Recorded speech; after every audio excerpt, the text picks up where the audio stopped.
Today on Inside Utah Politics, the push to make Utah more competitive. A national PAC is bringing thousands of dollars to challenge state Republicans in 2026.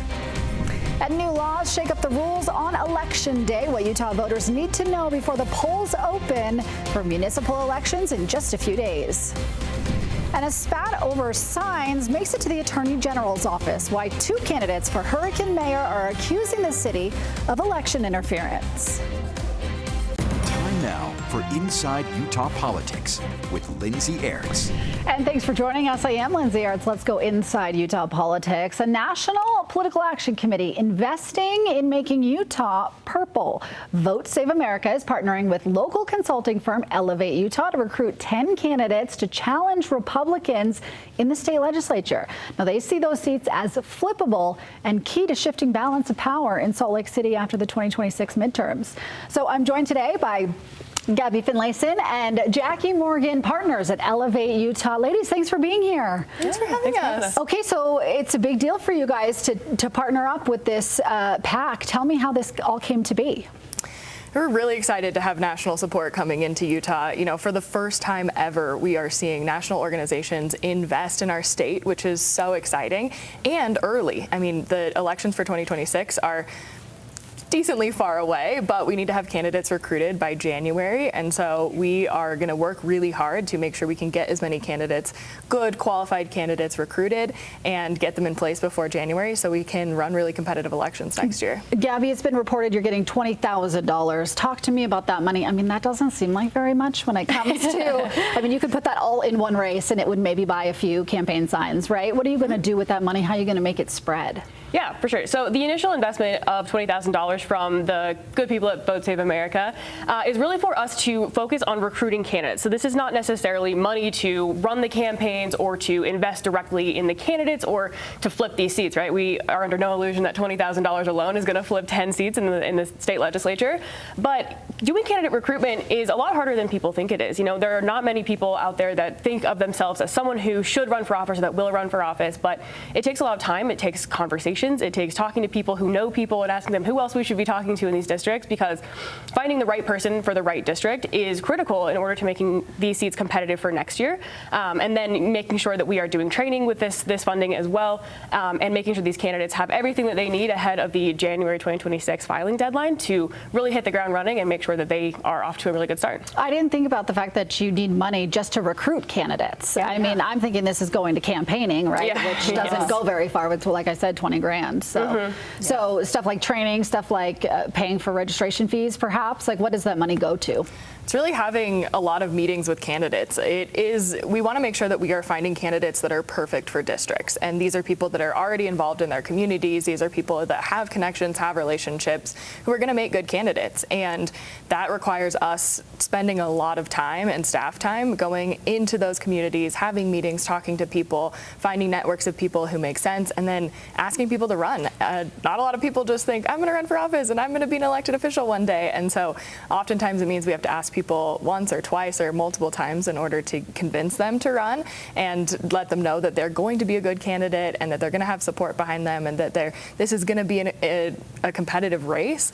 So we have to do all of that work, and it just takes a lot of time and investment into these communities to make sure we get the right person. Let's talk about some of those races. The majority of them, I think all but one, are in Salt Lake County, 8 House seats, 2 Senate seats that you're targeting here. I mean, how do you feel like you are actually going to flip these seats? Because as I talk to Republicans, they're kind of like, good luck, ladies. Why do you believe you can flip them? Yeah, that's a great question. You know, a lot of these districts, we pick them because we know that they are competitive based on historical trends and historical outlooks on where elections have come from and where these seats have been. And so, you know, we look at a lot of these county-wide elections that covered these parts of the district, or that cover these districts, and look at how other Democrats have performed in those areas. A lot of these districts, you know, in Salt Lake County, we have folks like Jenny Wilson winning them outright, Sim Gill, Lannie Chapman, Suzanne Harrison, right? We know that there is a coalition of people that exists in those districts that are willing to vote for a Democrat because we've seen it happen before, or these districts as well. I mean, Vice President Harris did very well in a lot of these districts as well. And so we know that coalition exists, and we know that also some of these seats are more competitive than others, right? Some of them require a different level of investment investment, especially these Senate seats. I mean, our Senate districts are so big, right? And so it does take a little bit more, and it will take more work. But, all of these folks deserve to have a good challenger. We believe that competition is important. We don't believe that, having a political monopoly is good for anyone, just like having an economic monopoly isn't good for consumers. And so we're really excited to make sure that these incumbents and, the folks that are running also have to talk to the voters in these districts and really win them over, and that these Republicans should be held accountable for the votes that they've taken. Let's talk about those two Senate districts, because you've got Kirk Cullimore and Senator Dan McKay. Cullimore's in the Draper area. Dan McKay is in the Riverton area. These are strongly held Republican seats. And then you look at Kirk Cullimore. He's the Senate Majority Leader. He's got the Senate PAC behind him. He's in leadership. That seems like a very difficult seat to flip. Absolutely, but none of that makes up for his actions in the legislature. And we have talked to many people within that district who have been working to hold him accountable for those actions for a really long time. And he has run some of the worst legislation that we have seen in the Utah legislature. And his district is tired of not being represented by him. This is not what they are looking to have in their representative. And so if we can find an incredible candidate that can put up a good fight and make sure that we're letting people know about exactly what he is up to in the legislature, then we're going to be able to have a good chance at that seat, no matter how much money he invests in it, because we're going to actually have some competition. We're going to have real conversations and try and elect someone good who's going to actually represent the district. I want to talk about whether you all believe Utah is turning blue. By and large, the numbers don't support it, but tell me, do you disagree with that? Tell me why you think otherwise. Yeah, I do. I think we do disagree with that, respectfully. That's fine. There's some really interesting data actually about Utah and its outlier trend that has continued, especially since 2004 to the 2024 cycle. Utah has shifted the most to the left of any state in the country in the last 20 years. Right. But we're comparing Mitt Romney to Donald Trump, right? I mean, we're comparing 2012 Mitt Romney and 72% of the vote to Donald Trump at 45% of the vote. That is a huge swing. But those are two very different Republican candidates. Sure. Yeah. So that number is actually from 2004 to 2024. Okay. So we're talking about, Bush even to longer. Trump, right? Okay. And so, yeah, Utah has moved the most. And we're even seeing inside Utah that there's some really interesting stuff going on. Provo has moved 52 points to the left in that same time span. Davis County in Bountiful, it's moved over 50 points as well. And the Wasatch Front was actually the only major metropolitan area in the country not to move to the right this last election cycle, but actually move to the left. We have seen, so many indicators that we talk about all the time that, Utah is looking for something different. And that is not just the anti-Trump effect or people not feeling comfortable in Utah, especially with our values, voting for someone, like the president, but that effect does trickle down to down ballot. And we're seeing these races become more competitive. And we especially see those races becoming more competitive when we have candidates who are running against these incumbents who are well-funded, who are telling their story, who are having those conversations in a genuine way, and not just letting, the voters decide completely and voting based off of tradition or habit, but really getting out there and talking to folks about what things could look like if we had a little bit more balance in our legislature. Y'all have become sort of TikTok and Insta famous. I mean, as one who covers Utah politics, I follow all the local political people, so I see your stuff on Instagram too. Tell me how the ideas for everything came up and how you guys kind of have grown that following. Yeah, so we've been working in politics as political consultants and running campaigns for decades, and we've seen so many really good campaigns get built over months and months, and then the campaigns end in November. And we're really quick as Democrats and as political consultants to blame voters for not being informed enough or for not doing enough research. And we were tired of that. And we had looked around Utah politics for such a long time and said somebody needs to be talking to people in a way that is engaging and fun and interesting and makes this stuff, quick and relevant so that people can pay attention just in the time that they're scrolling on their phone. And so we started making videos. We didn't think much of it or think that it was going to grow as quickly as it did, but it's been really fun and really exciting to see the actual excitement and engagement that people are excited about Utah, and for the first time in a really long time actually feel some hope about being able to make some change here.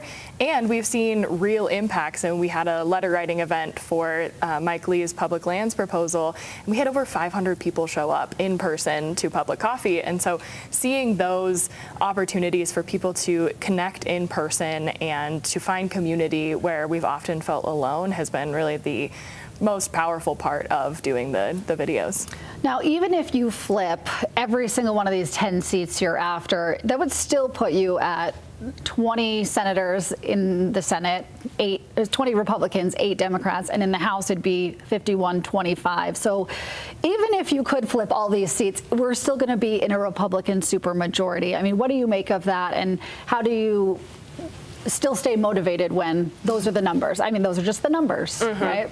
Yeah, I think, weing a strategist, someone who cares about politics, someone who's invested in a state that we love like ours, it's about playing the long game, right? We know that we're not going to change everything, and it's going to be so different, and we're going to have a Democratic supermajority, right, in one election cycle. But it's about investing and playing the long game because, as I mentioned, we really do believe that competition matters and that having monopolies is not a good thing for voters. And so, yeah, if we are hoping to, flip a few seats this year, flip a few seats after that. And, we are especially looking at the 2030 census and the 2031 redistricting cycle because we know that, a lot of folks are projecting that Utah will get at least 1 or 2 congressional districts, which will lead to us having, hopefully some more competitive races at the top of the ticket. But also, it really is important that we have a better seat at the table during those district conversations at the legislature, and even breaking the supermajority, even if it's just by 1 seat, is really important. It changes the way that, committee assignments are done. It changes who sits on those committees for that redistricting conversation.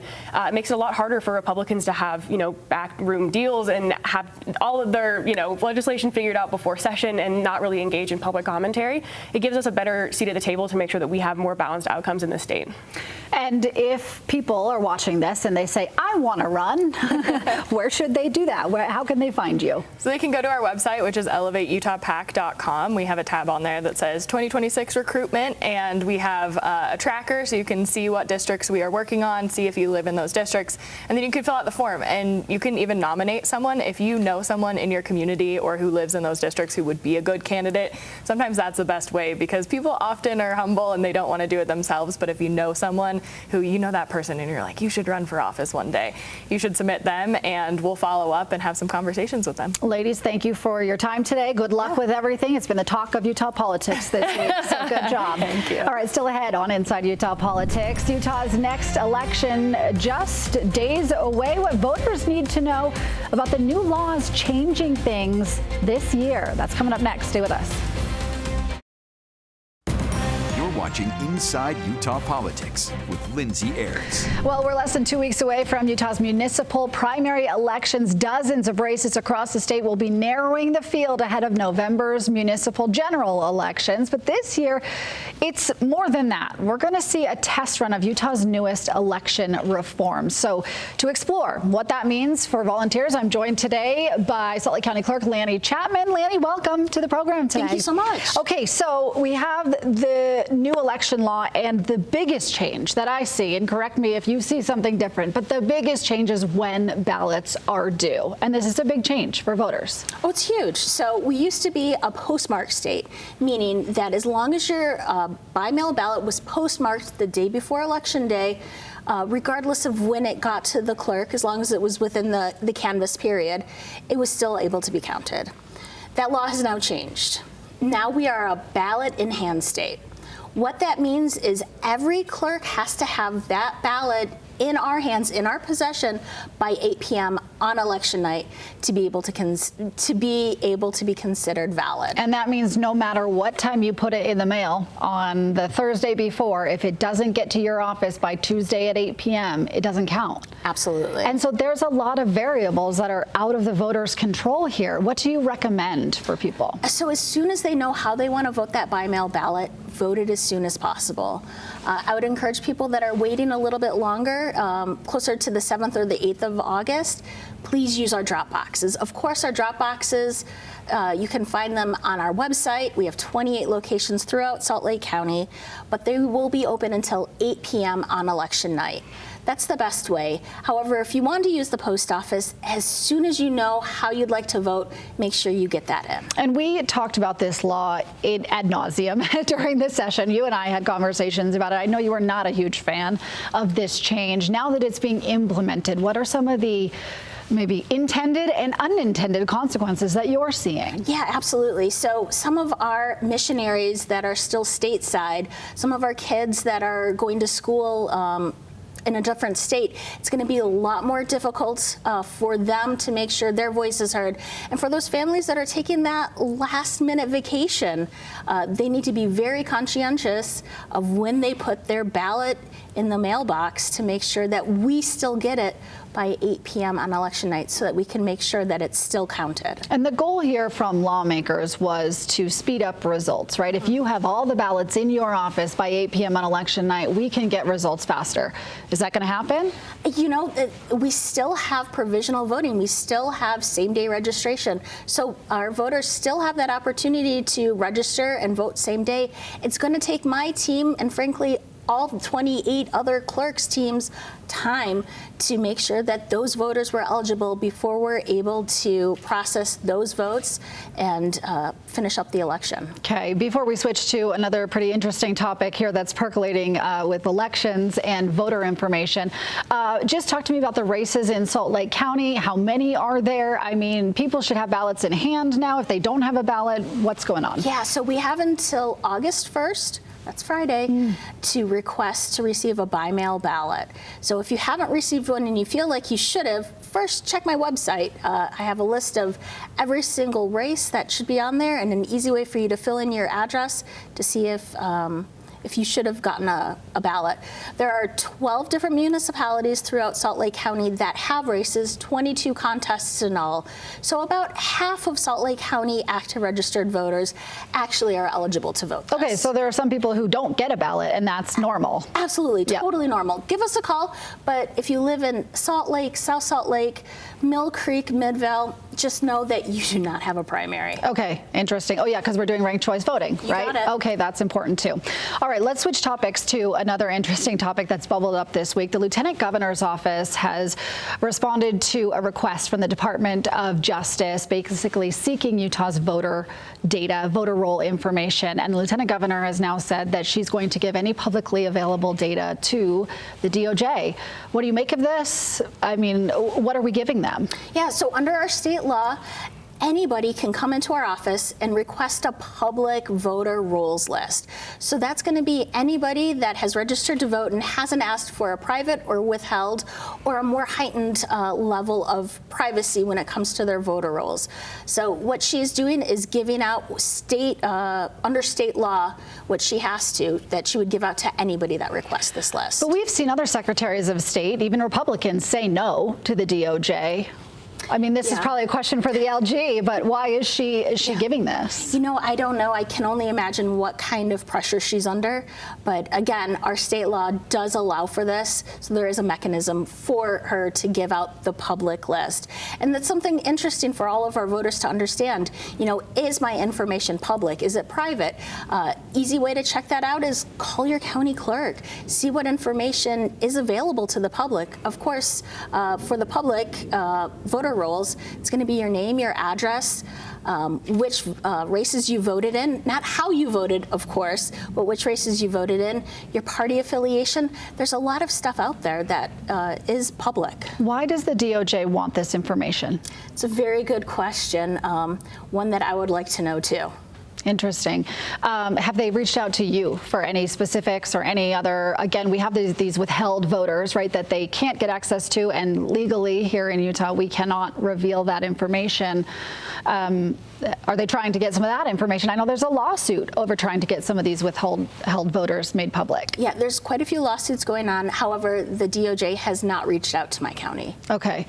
I mean, what do you make of, information is public just by default of registering. Is that accurate? That right? is accurate. Just when you register, you become a public voter, right? Campaigns can see that. People can get that list. Basically, candidates use it to target you, right, with advertising and try to get you to vote for them. But then we have these categories of withheld and private and that can't be made public, and only certain people can request that. So people watching right now may think, well, yeah, I don't want my information out there, but it doesn't apply to everybody, right? No, No, it doesn't. So again, state law has levels of privacy depending on if you qualify for those. Victims of domestic violence, people that live with victims of domestic violence, judges, our police officers, a lot of people that have a heightened level of scrutiny, they can request for their information to become much more private. Okay, well, a story I'm sure that we'll continue to talk about. Lannie Chapman, Salt Lake County Clerk, thanks for your time today. Thank you so much. We appreciate it. All right, coming up here on Inside Utah Politics, a who's who of Utah politics joins the Inland Port Authority for a big ribbon cutting. What a new rail development just down the road from the airport means for Utah's economy. Stay with us. You're watching Inside Utah Politics with Lindsay Ayers.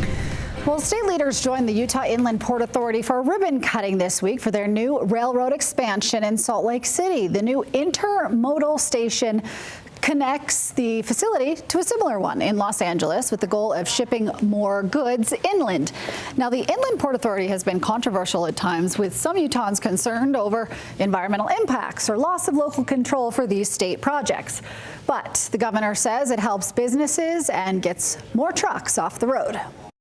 There's a couple ways that over time this is going to really make a difference. So one is getting trucks off the road. That's good for two ways. It's good for the environment, and it's good for our infrastructure, right? Less damage to the roads. So that matters. And then it's going to impact us over time with lower prices. Well, Governor Cox says some companies are already talking about moving to Utah because of the additional railroad options. Well, the Attorney General's office is settling a fight over campaign signs in the race for Hurricane Mayor. Mayor Nanette Billings faces challenges from 3 candidates. Now, the campaign of school bus driver Gary Sanders says his signs reading "Hurricane deserves better" were being removed by the city. Now, fellow challenger Rick Crow filed a complaint against the mayor's office, saying that violates election law. Well, Mayor Billings says she did not realize the signs were tied to her opponent's campaign, but Billings says the AG's office found that because the signs were not advocating for a specific candidate or a ballot measure, they are not protected by state law. We didn't know if it was a candidate or just a citizen, because when you read the words "Hurricane deserves better," does that mean better air, better dark skies, better parks, better people, better, what is better? She used the city taxpayers' vehicle, and she stole signs, and she left other ones there, including her own, so she doesn't have an argument about they were in a bad place or anything like that. So now I look at it, I'm like, well, she's just like a Grinch sign stealer. We are going to work on our sign ordinance after this. This will definitely be the next thing that happens as soon as the election's over, that we'll have a sign ordinance so that we don't have this silliness. And again, there, the mayor maintaining she didn't know those were her opponent's signs. Well, the primary election is less than 2 weeks away. In Hurricane and across the state, voters will narrow the field down to 2 candidates on August 12th ahead of November's statewide municipal elections. Well, that's going to do it for today's Inside Utah Politics. Stay in touch with us on social media, would you please? You can find me on X and Threads at Lindsay on Air. Lindsay spelled with an A, of course. I'm on Instagram as well. You can also find Inside Utah Politics on Instagram and in podcast form, wherever you get your podcasts. Well, thanks for being with us, everyone. And I want to remind you, if you're looking for more national political coverage, check out the new show from our Nexstar National Network, Political Power Ranker. Our national political director and the head of Emerson College polling look at who's up and who's down in the world of politics based on the data. We carry that for you on our free streaming News for Utah Plus app, and you can download that on Roku, Amazon Fire TV, and Apple TV. Again, thanks for being with us, and we will see you next week.